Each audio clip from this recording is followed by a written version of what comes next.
Jaime Lannister is one of the most popular characters in A Song of Ice and Fire.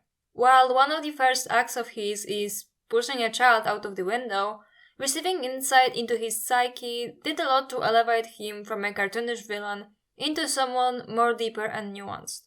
Jaime's change of behavior prompted many to insist that he is changing for the better, even undergoing a redemption arc that will firmly put him on the side of heroes in the story.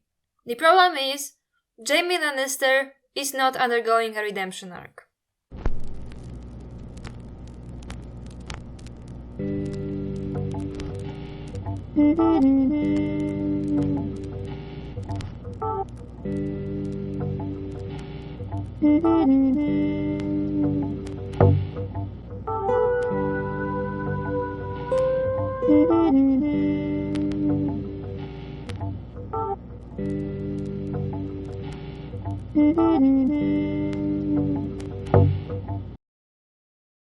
Before we start, remember that if you like my content, like, subscribe and share, so that more people can see it.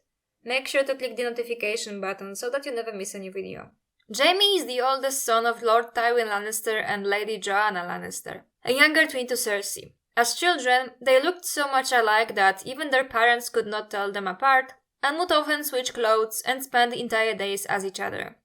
When Cersei and Jaime were caught experimenting sexually as young children, their mother kept them apart. Jaime's mother died, giving birth to his younger dwarf brother, Tyrion. While Cersei despised him, Jaime loved his brother and treated him with respect. Lady Joanna's efforts at keeping the twins apart did not work, and they continued their incestuous relationship. Because Tywin was serving as Hand of the King and hoped to marry Cersei to Rhaegar, the twins were separated. Once reunited, Jaime learned that his father wants to betroth him to Lysa Tully. In order to prevent that, Cersei suggested Jaime join the Kingsguard so that they will be in each other's presence at court. This required Jaime to give up Casterly Rock, but he agreed.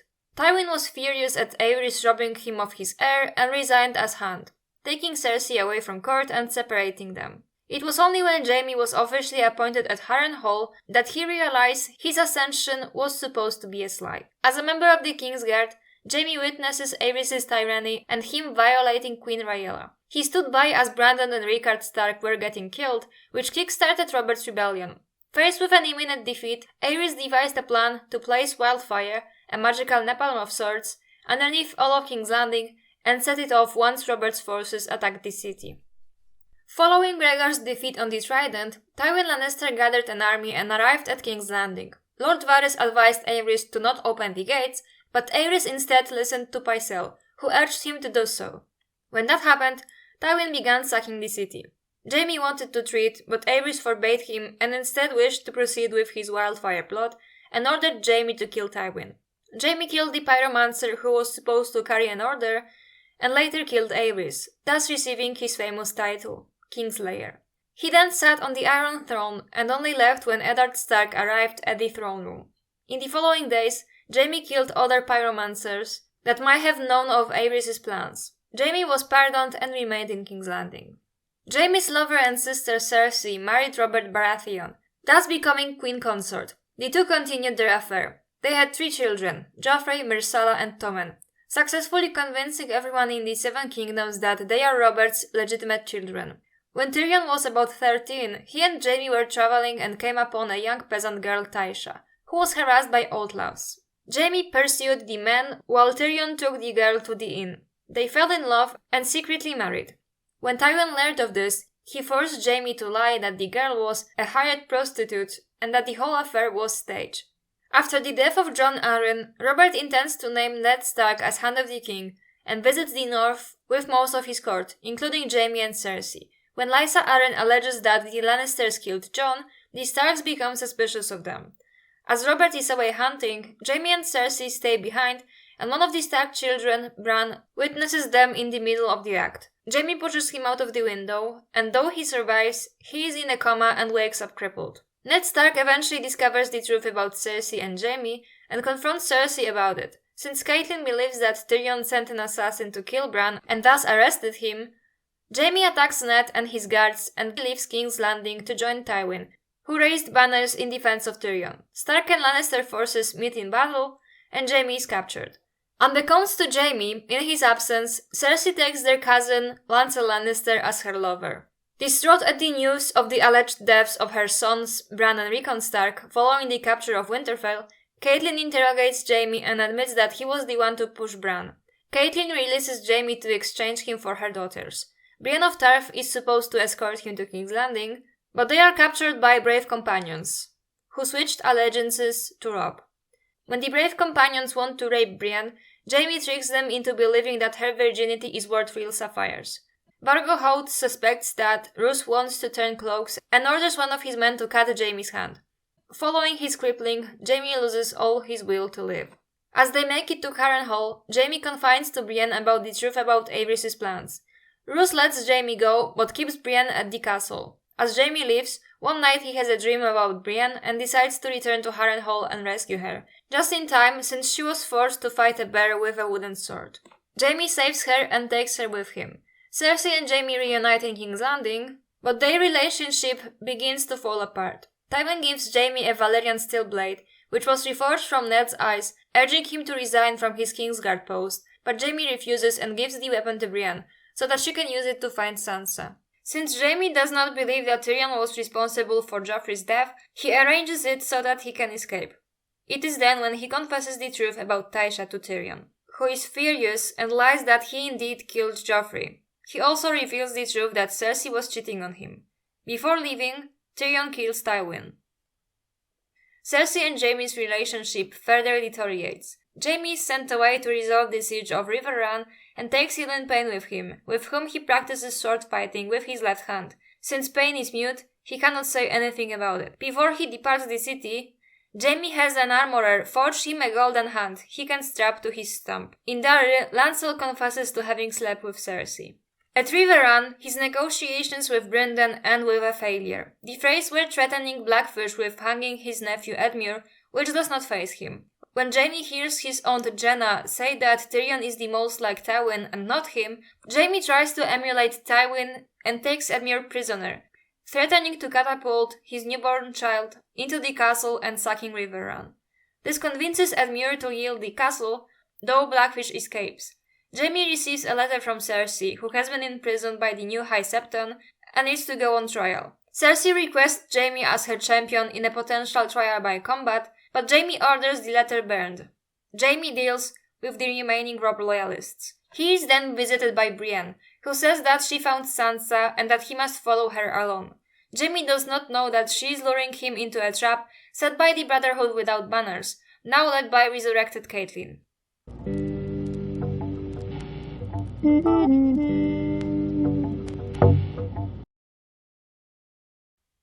From Book 1, Jaime is not just Jaime Lannister. He is the Kingslayer of Mad King Aerys.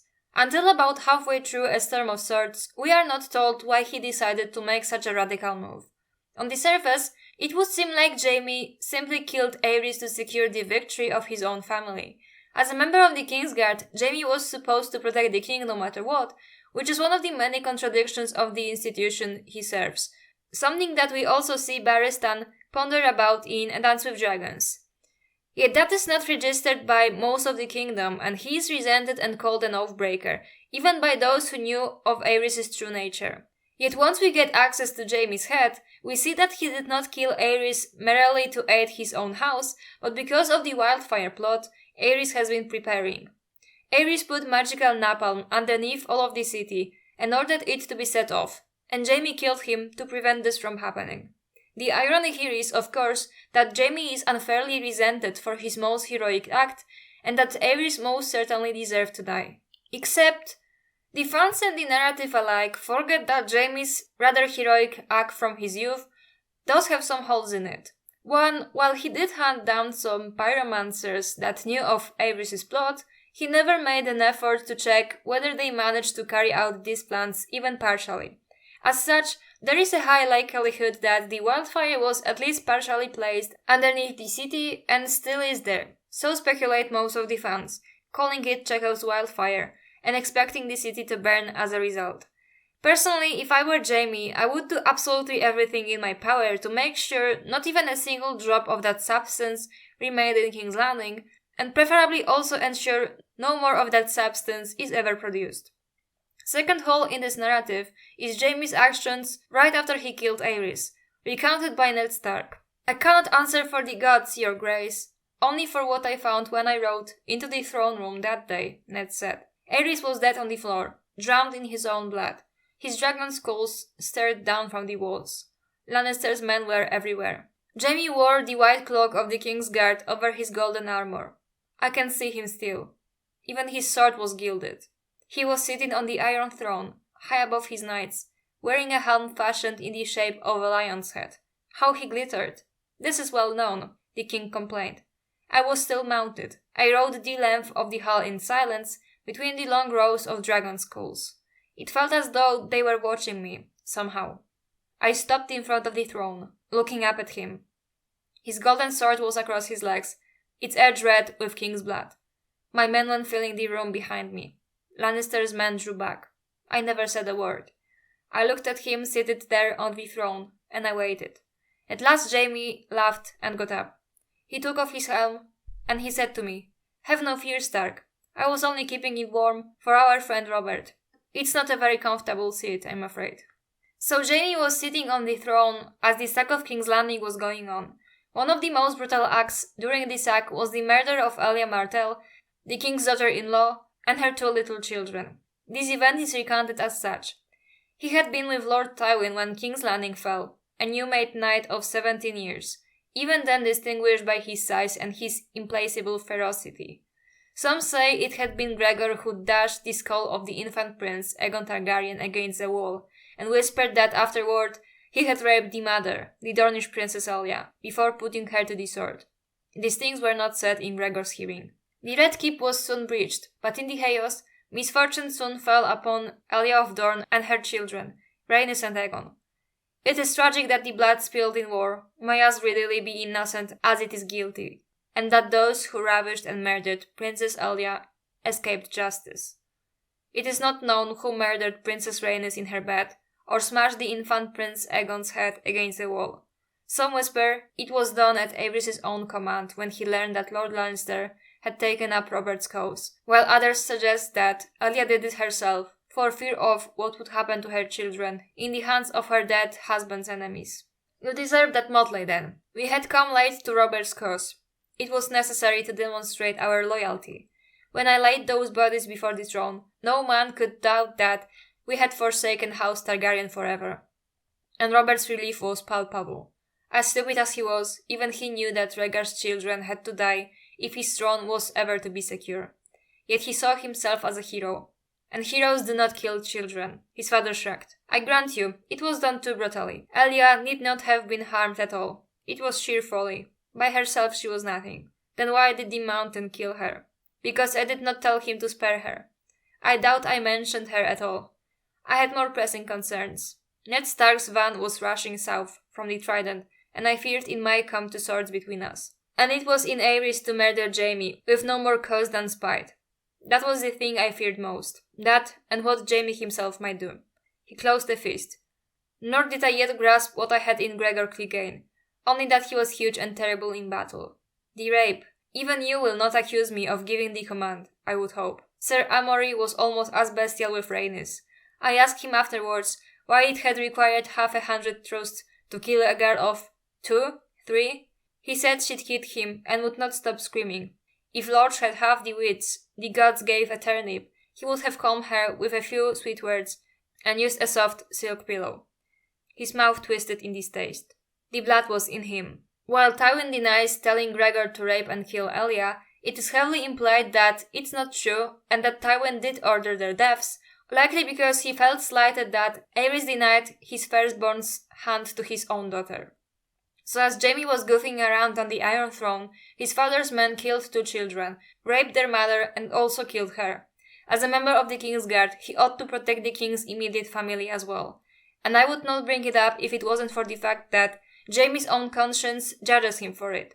In A Storm of Swords, he has the following dream. 5 had been his brothers: Oswell Went and John Darry, Levin Martyr, a Prince of Dorne, the White Bull, Gerald Hightower, Sir Arthur Dane, Sword of the Morning, and beside them, crowned in mist and grief with his long hair streaming behind him, rode Rhaegar Targaryen, Prince of Dragonstone and rightful heir to the Iron Throne. You don't frighten me, he called, turning as they split to either side of him. He did not know which way to face. I will fight you one by one, or all together. But who is there for the wench to duel? She gets cross when you leave her out. I swore an oath to keep him safe, she said to Rhaegar's shade. I swore a holy oath. We all swore oaths, said Arthur Dane, so sadly. The shades dismounted from their ghostly horses. When they drew their long swords, it made not a sound. He was going to burn the city, Jaime said. To leave Robert only ashes. He was your king, said Darry. You swore to keep him safe, said Wen. And the children, them as well, said Prince Leven. Prince Rhaegar burned with a cold light, now white, now red, now dark. I left my wife and children in your hands. I never thought he would hurt them. Jaime's sword was burning less brightly now. I was with the king, killing the king, said Sir Arthur. Cutting his throat, said Prince Leven. The king you had sworn to die for, said the White Bull. Rhaegar is blamed for the deaths of his wife and children, even though, by the time they were slaughtered, he was a corpse on the trident. Jaime, on the other hand, is rarely if ever called out for his inaction, even though it was his duty to protect them, and it was his father's men that carried out the deed. He preferred to sit on the throne rather than see what's going on. Jaime's killing of Aerys does recontextualize his character, and the key act he is most well known for, but one thing it does not do is redeem him, because most, if not all of the evil shit that Jaime does happens after he kills Aerys. The most morally abhorrent thing we see him do, pushing a child out of the window to conceal his incestuous affair, disabling him forever in the process, is something he barely thinks about. He is not doing any amends to Bran, and with the current trajectory of his story, there won't be any. Admittedly, Jaime becomes a somewhat better person, but practically all acts of goodness are personal and predicated on his personal relationships. For instance, he saves Brienne from rape and then from the bear because he starts developing affection for her. Of course, this is a sign of positive change, since otherwise he would only help his immediate family members. Another similar good change is his treatment of Pia. But one must certainly agree that being kind to two people is not that much, especially since Jaime has moments of indifference sprinkled in between those. One of those moments happens after he had already saved Brienne and lost his hand. A groom led a fine grey mare out of stable door. On her back was mounted a skinny hollow-eyed girl wrapped in a heavy cloak. Grey it was, like the dress beneath it, and trimmed with white satin. The clasp that pinned it to her breast was wrought in the shape of a wolf's head, with slitted opal eyes. The girl's long brown hair blew wild in the wind. She had a pretty face, he thought, but her eyes were sad and wary. When she saw him, she inclined her head. Sir Jaime, she said in a thin, anxious voice.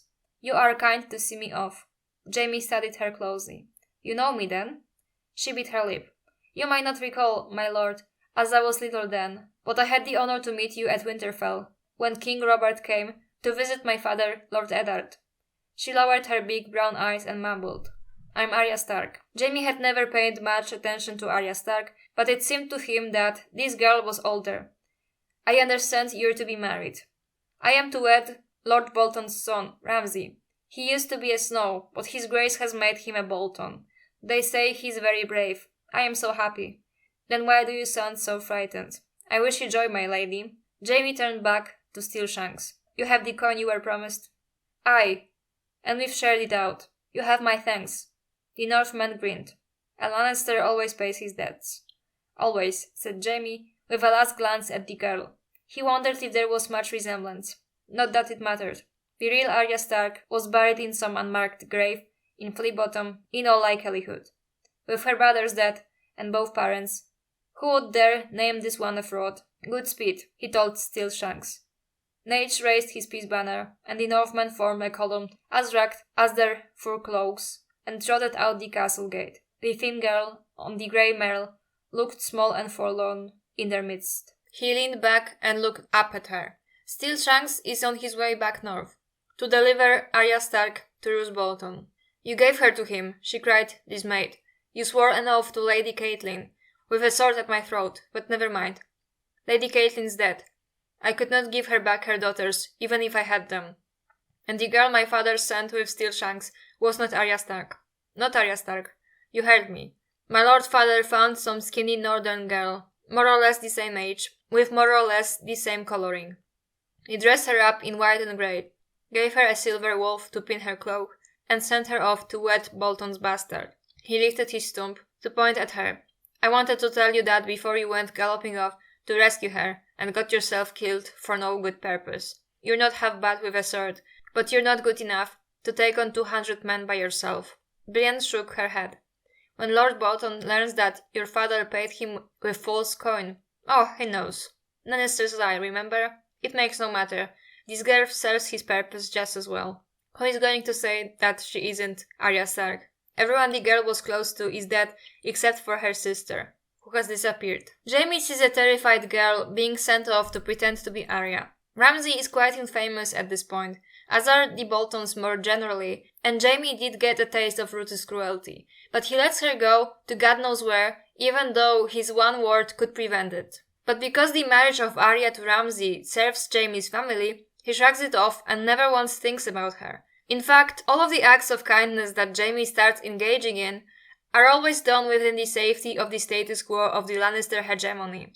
Jaime does not do anything to question the ways of his family. Quite the opposite.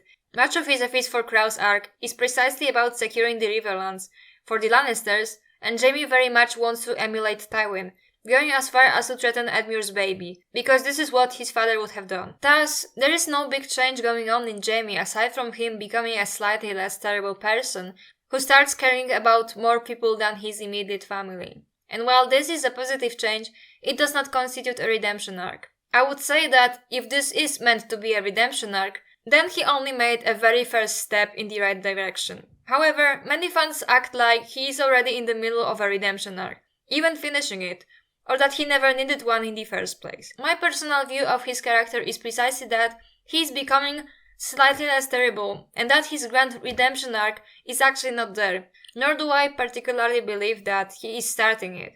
That he saved Brienne and was nice to Pia does not cancel out his crippling of Bran, especially since he not once regrets it. And what is most damning is that he does not ever question the ways of his family. In my humble opinion, 2 books is not enough for him to have a serious redemption arc, when we needed 2 books for him to start becoming a slightly better person. Another thing that I find hard to accept is that theories of Jaime's redemption always position him drifting away from Cersei as an important step of said redemption, and him killing her as its completion. Even setting my obvious issues with femicide aside, Jaime turning away from Cersei has nothing to do with her being a terrible human being, but because she cheated on him.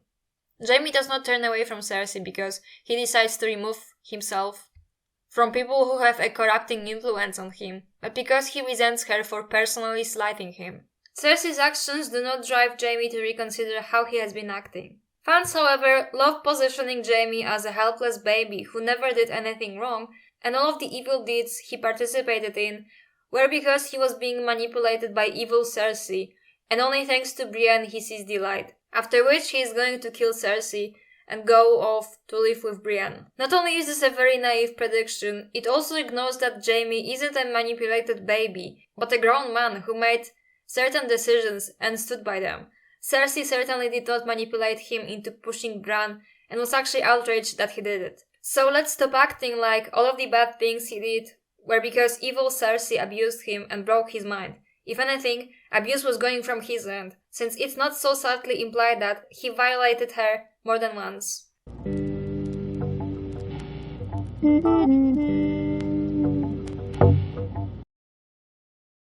Jaime does not undergo a redemption arc. Over the course of the series, he becomes a slightly better person, and that's about it. If the goal was to have him have a redemption arc, then that goal was not achieved, nor were there even solid grounds put for said redemption. It is rather hard for me to predict what will be the trajectory of Jaime's character. That he is the Valonqar is self-evident for me, but how exactly is his murder of Cersei going to play out? My guess is as good as yours. I believe that history is about to repeat itself. Cersei will be the new Aerys, Jon Con will be the new Tywin sacking the town, Myrcella and Tommen will be the new Rhaenys and Aegon. Only Jaime will, once more, be Jaime. As Cersei learns of the deaths of her children, she is taken over the edge and says, "Burn them all." Jaime once more tries to prevent this act from happening, but this time he does not act in time. He and Cersei die in the explosion as he chokes the life out of her. Thanks for watching. How do you think Jaime's story will end? Do you agree with my assessment of his character? Be sure to tell me in the comments. Aside from that, remember that if you like my content, like, subscribe and share so that more people can see it. Make sure to click the notification button so that you never miss a new video.